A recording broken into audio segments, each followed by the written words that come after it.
Peraturan daerah baru tentang pajak daerah Banjarmasin menyatakan pajak hiburan rangkai diskotik, pub, karaoke keluarga akan dikenakan pajak sebesar 40%. Dalam menentukan pajak hiburan ini, pembahasannya di rapat pansus pun berjalan alot. Kemudian ada analisa dari BPKPAD Banjarmasin mengenai kenaikan pajak tersebut. Peraturan daerah baru tentang pajak daerah Banjarmasin menyatakan pajak hiburan rangkai diskotik, pub, karaoke keluarga akan dikenakan pajak sebesar 40%. Dalam menentukan pajak hiburan ini, pembahasannya di rapat pansus pun berjalan alot supaya kada mengganggu investor yang berkecimpung di bidang hiburan.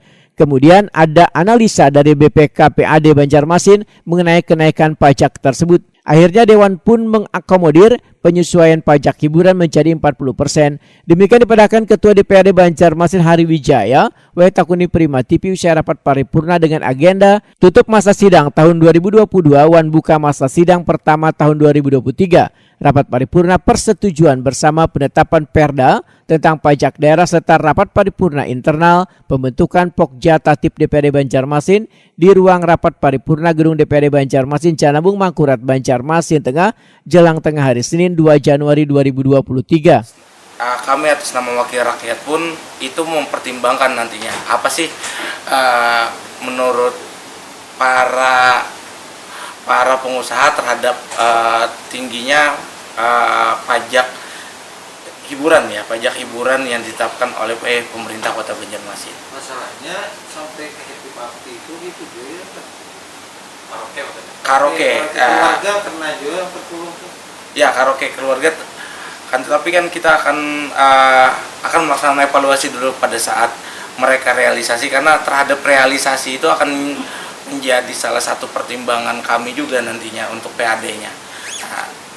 Karena kalau tidak kita laksanakan dulu penerapannya, kita tidak tahu nanti permasalahannya itu nanti di mana akan yang menjadi problem yang akan kita diskusikan nanti.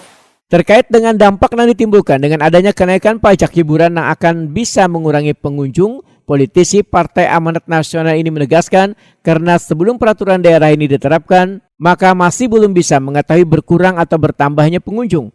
Namun berharap pendapatan dari pemilik hiburan ini kada akan berubah karena wadah hiburnya tetap ramai didatangi pengunjung.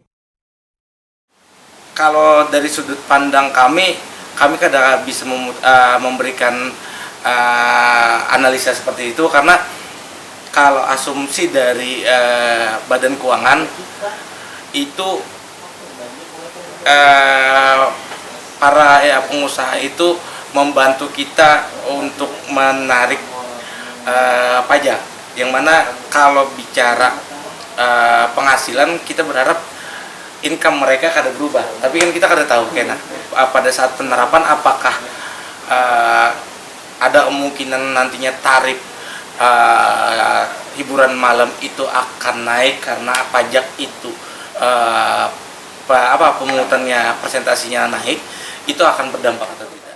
Hari Wijaya berharap Satgas Pajak bentukan pemerintah kota ini bisa melakukan evaluasi dalam pemberlakuan pajak, terutama terkait dengan pajak hiburan, supaya pajak ini nantinya kada memberatkan pengunjung maupun pengusaha hiburan.